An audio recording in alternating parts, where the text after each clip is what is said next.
Ésaïe, chapitre 34.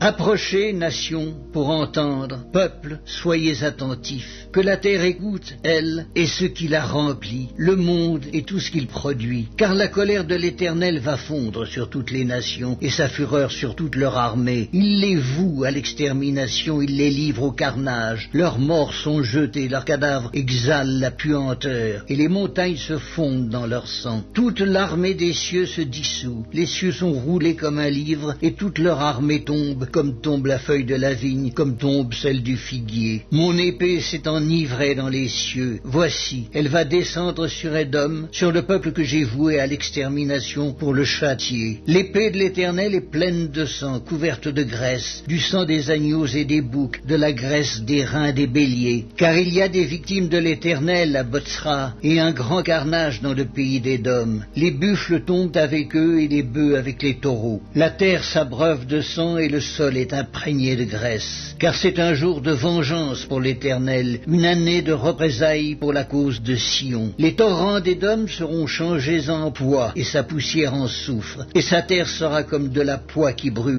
Elle ne s'éteindra ni jour ni nuit, la fumée s'en élèvera éternellement, d'âge en âge elle sera désolée, à tout jamais personne n'y passera. Le pélican et le hérisson la posséderont, la chouette et le corbeau l'habiteront, on y étendra le cordeau de la désolation et le niveau de la destruction. Il n'y aura plus de grands pour proclamer un roi, tous ses princes seront anéantis. Les épines croîtront dans ses palais, les ronces et les chardons dans ses forteresses. Ce sera la demeure des chacals, le repère des autruches. Les animaux du désert y rencontreront les chiens sauvages, et les boucs s'y appelleront les uns les autres. Là, le spectre de la nuit aura sa demeure et trouvera son lieu de repos. Là, le serpent fera son nid, déposera ses œufs, les couvra et recueillera ses petits à son ombre. Là se rassembleront tous les vautours. Consultez le livre de l'Éternel et lisez. Aucun d'eux ne fera défaut, ni l'un ni l'autre ne manqueront. Car sa bouche l'a ordonné, c'est son esprit qui les rassemblera.